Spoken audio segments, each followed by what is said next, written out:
उसने कहा खुदा के लिए इंडिया के साथ बात करा दो। जी हाँ। और इंडिया के साथ बात करा दो। और मैं इंडिया को कहना चाहता हूं हम सबक सीख गए। जो कि हमारे प्राइम मिनिस्टर हैं, उन्होंने इंटरनेशनल न्यूज चैनल अल अरेबिया को इंटरव्यू देते हुए ये बोला है कि हमने माजी में इंडिया से जंग करके बहुत सा सबक सीखा है। To live peacefully and progress और quarrel with each other and waste time and resources. That's up to us. Pakistan has learnt its lesson. We had 3 wars with India, 3. And the consequence of those wars, as a result, it only brought more miseries, to the unemployment, 2 nations, poverty, and millions were demoted from their level of satisfaction to a lower level of satisfaction. We have learnt our lesson and we want to live in peace with India, provided we are able to resolve our genuine problems. Yes.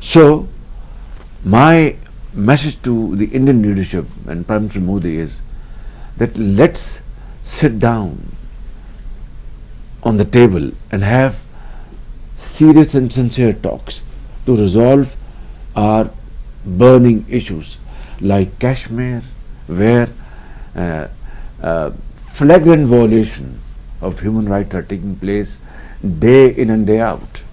That's a very important message today. Absolutely. And 2, they usurped whatever semblance of autonomy was given to the Kashmiris in their constitution, Article 370. They revoked that in August 2019. And minorities over there are being grossly mishandled. I'm not going to go into details. Suffice it to say that this must stop, so that a message can go around the globe that India is ready to have talks and we are more than ready. एक अरब दे दो। उसने और कहा, उसने कहा खुदा के लिए इंडिया के साथ बात करा दो। जी हाँ। और इंडिया के साथ बात करा दो। और मैं इंडिया को कहना चाहता हूं हम सबक सीख गए हैं, हम जंग के सबक सीख गए हैं, हम जंग नहीं चाहते, हम सिंसियरली आपके साथ निगोशिएट करेंगे। हाय हाय, माने हमें इस आदमी की सिंसियरिटी, मैं सिंसियर हूं, मैं सिंसियरली नेगोशिएट करूंगा। क्या तुम क्या नेगोशिएट करोगे कि कश्मीर रख लो हिंदुस्तान? क्या चीज है जो हमने कहा है जो इनसिंसियर है, जो इमरान खान और उससे पहले कहा है जो इनसिंसियर है? उसने कहा है वापस लो कश्मीर के चेंजेस जो तुमने कहे हैं, एनेक्सेशन को अनडू करो और आओ बात करो, हम तुम्हारे साथ बात करते हैं। ये क्या कहना चाहता है? He's a joke। अब वो दिन रात खिल रहा है इंडिया में। जो कि हमारे प्राइम मिनिस्टर हैं, उन्होंने इंटरनेशनल न्यूज चैनल अल अरेबिया को इंटरव्यू देते हुए ये बोला है कि हमने माजी में इंडिया से जंग करके बहुत सा सबक सीखा है, बहुत नुकसान उठाया है। अब हम चाहते हैं कि हम इंडिया के साथ अच्छे रिलेशन रखें। जबकि दूसरी साइड पे वही शहबाज शरीफ साहब या हमारे जो पॉलिटिशियंस होते हैं, वो जब पब्लिक में जलसे में कोई तकरीर करते हैं, कोई स्पीच करते हैं, तो कहते हैं कि इंडिया का जो यार है वो गद्दार है, हम इंडिया को घुस के मारेंगे, हम ये कर देंगे, हम एटॉमिक पावर हैं, और ये ऐसे की स्टेटमेंट देते हैं। पाकिस्तान की पब्लिक से पूछेंगे कि आखिर क्या वजह है कि जब पब्लिक में स्टेटमेंट दी जाती है इंडिया को लेकर तब नेगेटिव स्टेटमेंट दी जाती है, जब इंटरनेशनल प्लेटफॉर्म पर जाकर स्टेटमेंट दी जाती है तो पीस की बात की जाती है। क्या ऐसे पब्लिक में नेगेटिविटी नहीं फैलेगी और इंटरनेशनल लेवल पर हमारा इमेज खराब नहीं होगा? पाकिस्तान की पब्लिक इस हवाले से क्या राय रख? सवाल ये है कि अगर पाकिस्तान के प्राइम मिनिस्टर शहबाज शरीफ साहब की बात की जाए, उन्होंने इंटरनेशनल मीडिया पर जाके एक इंटरव्यू दिया है जहां पर बोला है कि हम अपने नेबर के साथ, इंडिया के साथ अच्छा रिलेशन चाहते हैं, हमने पास्ट में बहुत सी गलतियां की, जंग करके बहुत नुकसान हुआ, हम चाहते हैं कि अच्छा रिलेशन हो। लेकिन जब पब्लिक में आते हैं तो ये कहा, उन जलसों में ये स्टेटमेंट देते हैं कि हम इंडिया को घुस के मारेंगे, इंडिया का जो यार है वो गद्दार है। मतलब अवाम को, पाकिस्तान की पब्लिक को कुछ और बताया जाता है, इंटरनेशनल लेवल पे जाके कोई और स्टेटमेंट होती है। क्या कहना चाहेंगे इसके ऊपर? सर मेरा तो मानना ये है कि ये सब झूठ है, क्योंकि मोदी के जो यार हैं गद्दार नहीं है, मोदी के असल में यही यार हैं अच्छा, जो हमने देखा है। क्योंकि जैसे नवाज शरीफ भी जब प्राइम मिनिस्टर रहे थे तो उन्होंने मोदी को बुलाया था, तो इसमें गलत बात तो नहीं है वैसे। नहीं तो उन्होंने हमारी आर्मी को तो डिग्रेड किया था ना। अच्छा। तो आर्मी तो हमारी उनके खिलाफ बोलते, हमारे तहफ़्फ़ुज़ करती है, प्रोटेक्शन करती है, तो जब हम मोदी को बुलाएंगे तो आर्मी को नीचा नहीं दिखाएंगे हम लोग। अच्छा, यानी किसी कंट्री का अगर प्राइम मिनिस्टर हमारे कंट्री में आता है तो इसका मतलब ये होता है कि हमारी आर्मी को नहीं नीचा नहीं, किसी कंट्री का नहीं, मोदी के साथ सिर्फ इंडिया का। हाँ जी, क्योंकि इंडिया के हमारे चल रहे हैं, इस वजह से मैं क्या बात चल कर रहे हैं, क्या ऐसी दुश्मनी है, क्या ऐसा मसला है जिसकी वजह से हमारे माइंड में बैठ गया कि शायद इंडिया तो सिर्फ दुश्मन। अभी वही कश्मीर का ही मेन मसला तो वही ना कश्मीर का। जैसे अभी इंडिया ने पीछे बयान दिया तो हम इनसे गिलगित बल्तिस्तान भी ले लेंगे। जैसे अभी बलोचिस्तान में देख रहे हैं क्या हाल है। कहाँ से बिलोंग करते हैं? मैं तो लाहौर का ही हूँ। लाहौर के। आपने गिलगित बल्तिस्तान की बात की है, बलोचिस्तान की बात की, आपको पता है उधर क्या कंडीशन है? गिलगित बल्तिस्तान के लोग प्रोटेस्ट कर रहे हैं, बलोचिस्तान के लोग प्रोटेस्ट कर रहे हैं कि हमें हमारा राइट नहीं दिया। एडवोकेट हैं, एडवोकेट लाहौर में बहुत ज्यादा है वैसे। अच्छा, जिस टॉपिक पे वीडियो रिकॉर्ड कर रहा हूँ वो ये है कि शहबाज शरीफ साहब ने इंटरनेशनल मीडिया पे इंटरव्यू देते हुए बोला है कि हम अपने नेबर कंट्री इंडिया के साथ रिलेशन अच्छे चाहते हैं। माजी में जो हमने किया बड़ा नुकसान उसका हमें उठाना पड़ा, जंगे की और इस तरीके से। लेकिन जब वही शहबाज शरीफ साहब या हमारे पॉलिटिशियन जब अपने पब्लिक में आते हैं तो फिर उनकी स्टेटमेंट ये होती है कि इंडिया हमारा दुश्मन है, इंडिया को हम घुस के मारेंगे। मतलब पब्लिक को, पाकिस्तान की पब्लिक को कुछ बताया जाता है, इंटरनेशनल मीडिया पे कुछ और बात की जाती है। क्या कहना चाहेंगे इसके ऊपर आप? मैं ये कहूँगा कि जितने पॉलिटिशियन आज तक आए हुए हैं सियासतदान, उन्होंने सिर्फ अपनी सियासत को चमकाने के लिए ये एक फिक्रा रटा हुआ है कि ये जनाब जब सियासत करते हैं वोट लेना होता है, इंडिया हमारा दुश्मन है। चाहे वो इमरान खान है, चाहे जरदारी है, चाहे नवाज शरीफ है, ये सब लोग ऐसे ही करते हैं। लेकिन पब्लिक को हमारी जब वोट लेना होता है इस तरह करते हैं, जब हुकूमत में आते हैं तो अपने इनके ज़ाती मफादात होते हैं, तो ये इनके लिए कह देते हैं जनाब आप हमें सुलह करनी चाहिए। नहीं, नो डाउट अच्छी, मैं तो एज ए पाकिस्तानी मेरी ओपिनियन ये है कि सुलह होनी चाहिए, एक रिलेशन अच्छी होनी चाहिए नेबर कंट्री के साथ। लेकिन बात ये पब्लिक को क्यों कंफ्यूज किया जाता है? यही कहता हूँ, मेरी तो ये है मेरी इनसे एडवाइस भी इनको है कि हमें सब हमसाय मुल्क के साथ जो ना अच्छे ताल्लुकात रखने चाहिए, खासतौर पे इंडिया पे, क्योंकि हम इतना पैसा अपनी जो है वो दिफा पे लगा देते हैं, वही पैसा हम अपनी वहाँ पे लगाएं, एजुकेशन पे लगाएं, हेल्थ पे लगाएं जो। तो इसलिए पब्लिक में कैसे अवेयरनेस आएगी? जो पब्लिक है कब इन बातों को समझेगी कि भाई ये जो बात की जाती है जलसों में, जो बड़े बड़े नारे लगाए जाते हैं, ये जस्ट वोट बैंक के लिए लगाए जाते हैं। तो अब पब्लिक तो ये मीडिया का दौर है, काफी हद तक समझ चुकी है कि ये क्या करना जा रहे हैं और क्या करना चाहते हैं। ऐसे ही है। तो अब तो कोई शासन आए ऐसा आज के जो ये हालात पब्लिक की जो है नुमाइंदगी हकीकी तौर पे करे, कि जो पब्लिक की जरूरत है उस पे और दे, जो पब्लिक चाहती है वो करे। आप पहले पाकिस्तानी, आपने बताया कि भाई मैं चाहता हूँ नेबर के साथ रिलेशन, खासतौर पे इंडिया के साथ, क्योंकि डिफेंस का बजट भी कम होगा। जैसे वो ग्रो कर रहा है, हम उनके साथ अगर ट्रेड करेंगे तो फिर बिल्कुल ट्रेड करेंगे, ग्रो करेगा। मेरा तो ये ख्वाहिश है कि ये अपने एशियाई कंट्री जितनी भी है उन पे वीजा फ्री कंट्री होनी चाहिए सब। जबरदस्त। यूरोप की से इंडिया को ऑफर की गई, क्या ये मिल बैठकर मुज़ाकरात के जरिए अपने मसाइल हल करते हैं, टेबल टॉक के लिए कहा गया, ये एक बहुत ही शानदार ऑफर है। मैं समझती हूँ कि पाकिस्तान की तरफ से ये जेस्चर बहुत जबरदस्त है, मैं इसको बहुत बड़ी न्यूज के तौर पर देख रही हूँ। वैसे तो ये पहले होता रहा, लेकिन अब इस वक्त भी ऐसे सिचुएशन में कि जब कुछ दिन पहले फेस ऑफ हुआ, तो इस तरह का कुछ भी कहना बहुत अच्छी बात है। हमें इस पर बात करने के लिए आज ज्वाइन कर रहे हैं सुमित पीर जी इंडिया से, जो कि पॉलिटिकल एनालिस्ट हैं। Sumit Peer ji, thank you so much for joining my show. Thank you ma'am, thanks for the invitation. Sumit ji, जैसा आप खबर जानते हैं, आपने भी इसके ऊपर तफसीली गुफ्तगू भी कर ली होगी, ये खबर को आपने जान भी लिया। इस पे कई एक एंगल्स मेरे सामने आ रहे हैं। देखिए, जब इंडिया की तरफ हम देख रहे हैं तो इंडिया की तरफ से मैं देख रही हूँ कि कई जो मीडिया ग्रुप्स हैं उनके ऊपर ये कहा गया कि जो पाकिस्तान है उसको आखिर जो है वो सबक उसने हासिल कर लिया, सीखी है।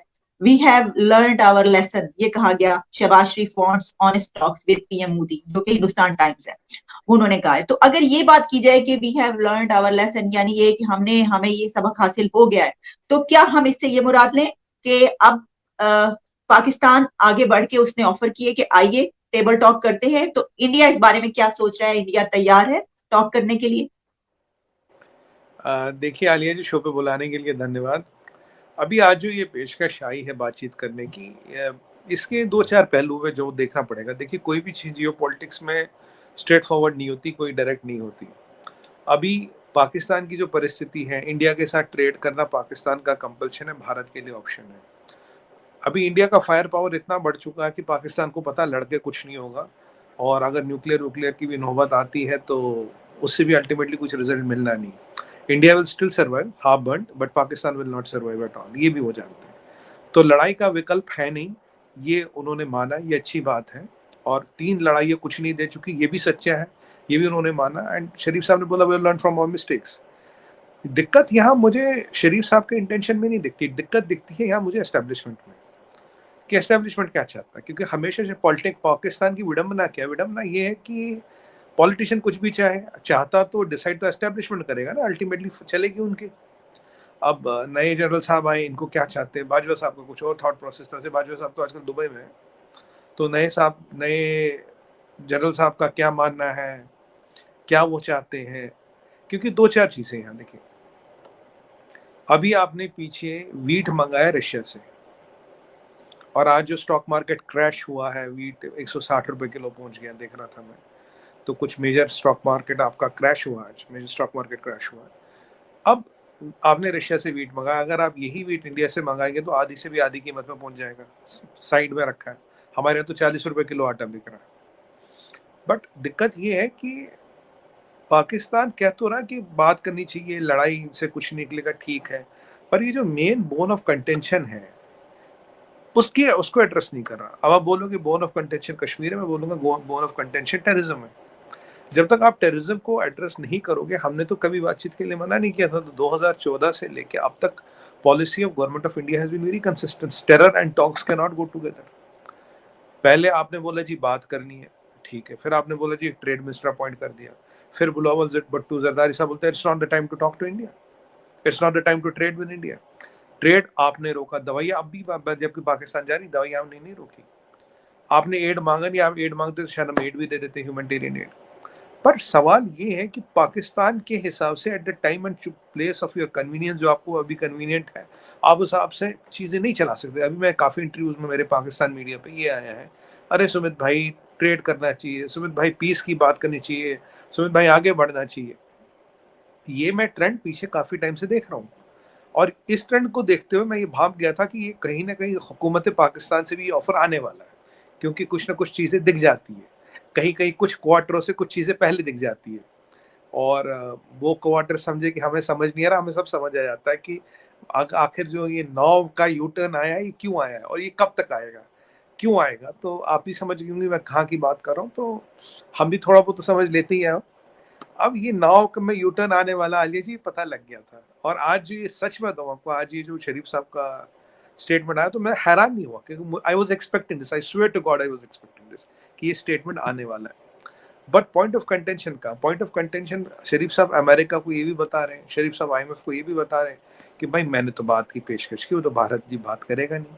अभी तक एक पोजीशन डिफरेंट थी, अमेरिका ने कहा तुम तो कह रहे मैं बात ही नहीं करनी, मैं ट्रेड नहीं करना, भारत क्या करे। अब नंबर देखो जी, हम तो कह रहे हैं कि हमें बात करनी है, हमें ट्रेड करना है। हमारे एक्टर्स को भारत के पिक्चर में काम करने दो, आपका फायदा। हमारी मुल्ला जाट को भारत में रिलीज होने दो, आपका फायदा। अभी भारत के साथ ट्रेड करो, आपका फायदा। अभी भारत की इकोनॉमी हमारे लिए खोलो, आपका फायदा। अभी भारत के इंपोर्ट्स हम खोले, आपका फायदा। अभी भारत यहाँ एक्सपोर्ट करें, आपका फायदा।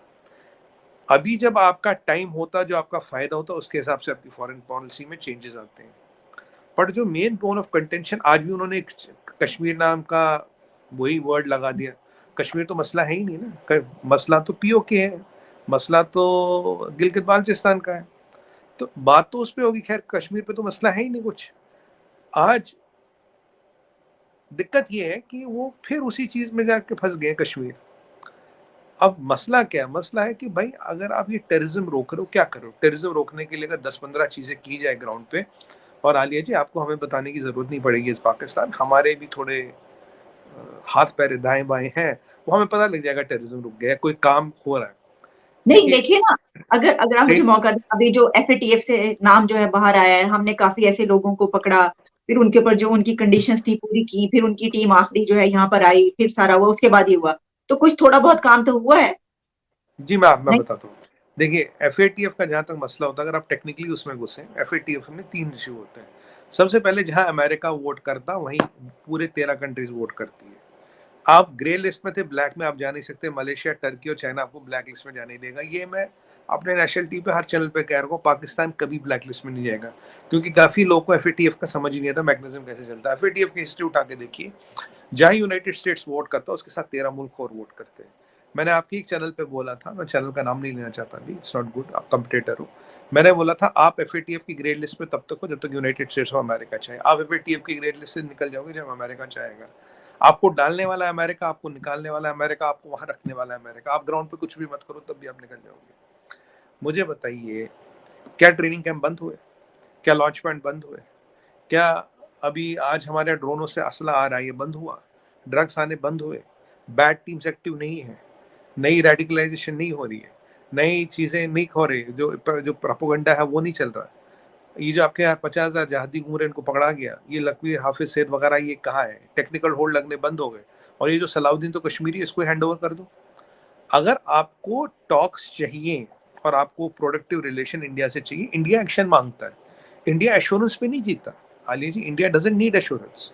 मैंने आपको पहले बोला, इंडिया पाकिस्तान का इंडिया के साथ ट्रेड करना इज अ कंपल्शन, इंडिया का ऑप्शन है, नहीं भी करो कोई फर्क नहीं पड़ता। तो अगर आपको करना है, जरूरत आपकी, कोई बात नहीं, जरूरत किसी की भी हो सकती है, मैं उस चीज में नहीं, मैं I am not trying to have upper hand कि भाई आपकी वो बचकानी बातें होती है। बात ये है what is the action. We don't want talk from prime minister Sharif, we want action. ये उठा के सलाउद्दीन को दे दो ना, हमें सलाउद्दीन को हैंड ओवर कर लो, बोलो ये लो सलाउद्दीन, आप ये कैंप बंद करो। आप जब बंद करोगे, जिस दिन आप बंद करोगे उसके 48 घंटे में नहीं, 48 मिनट में हमें पता लग जाएगा आपने यहाँ या ये कैंप बंद किया। ये भी हमारे पास इतना इंटेल है पाकिस्तान में, बट वो आप बंद करोगे नहीं, वो आप चीज करोगे नहीं। आप फिर एक चीज आपने अटका दी है बात करने के लिए, आप अमेरिका को, वेस्ट को, IMF को, वर्ल्ड बैंक को देने के लिए आपने एक फंडामेंटल चेंज कर दिया पीछे। एक पॉजिटिव चीज जरूर देखूंगा कि जो शरीफ साहब कहते हुए learning our best lessons from 3 wars, क्योंकि वॉर से आपको फायदा हुआ नहीं, आपको अब भी पता है वॉर से फायदा नहीं होगा।